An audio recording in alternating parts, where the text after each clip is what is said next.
Have you ever seen a quizmaster toppled, a legend stumble?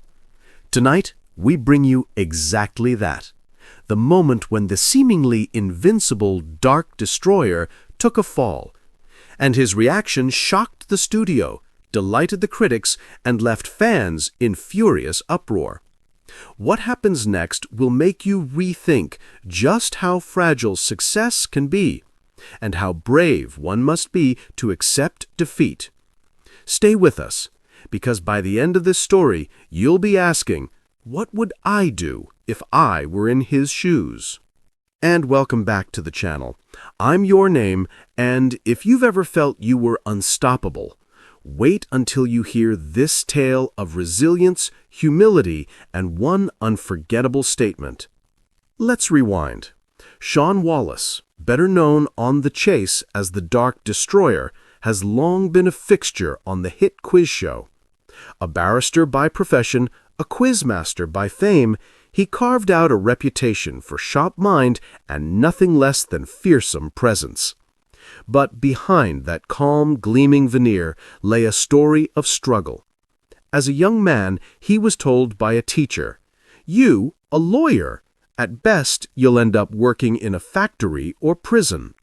Rather than give up, he used that moment as fuel. He said later, "I had to make sure I stayed in control of my own destiny." This is where our story takes root. Because if you rise that far, the only way is forward, right? But sometimes the hardest climb leads to the harshest fall. Imagine the confidence, the fans, the aura, and then the moment when confidence doesn't suffice. Then came the day, a seemingly routine final chase on The Chase. Contestants versus the chaser. The Dark Destroyer expected to triumph, but something went wrong.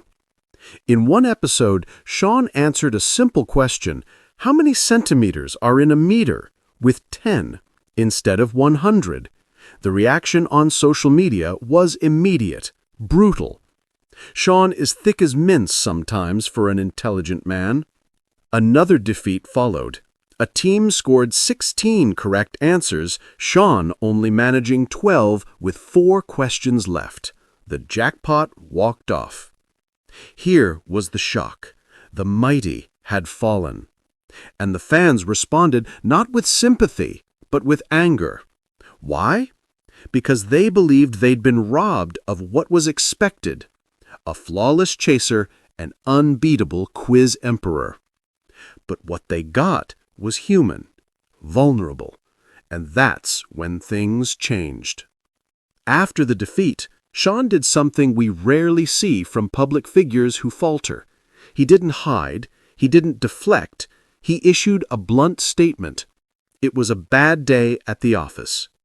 He summed up the moment in simple, unvarnished language. He praised his opponents. He said they played very well throughout. In that moment, the legend showed humility. The Titan admitted fallibility. And the audience? Some were mollified, many were still furious, but everyone took notice. You'd think that would end the story, but no. This statement triggered something deeper. Because for someone who never takes his position for granted, admitting a bad day was only the beginning of a greater journey. uk.movies.yahoo.com.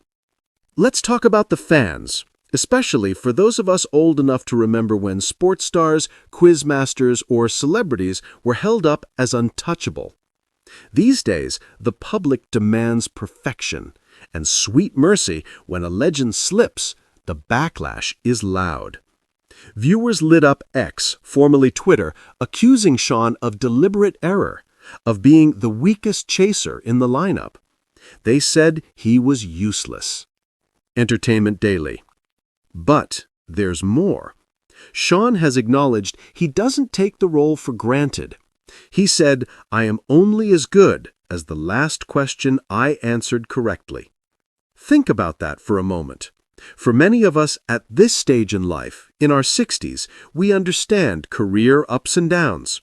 We felt pride, regret, fear of obsolescence. Shaun's admission echoes that universal fear, the fear of becoming older, slower, less trusted, still in the game, but aware that each misstep counts. And for his fans, this was surprising. The invincible man appeared fallible. The hero showed cracks, and that contradiction triggered reflection. Here's where the story shifts from entertainment to inspiration, because from that blunt statement and public backlash emerged something more. A reminder that resilience isn't about never failing, it's about what you do after the fall. Now stay with me because we're almost at the climax. Shaun's acceptance showed grace in defeat.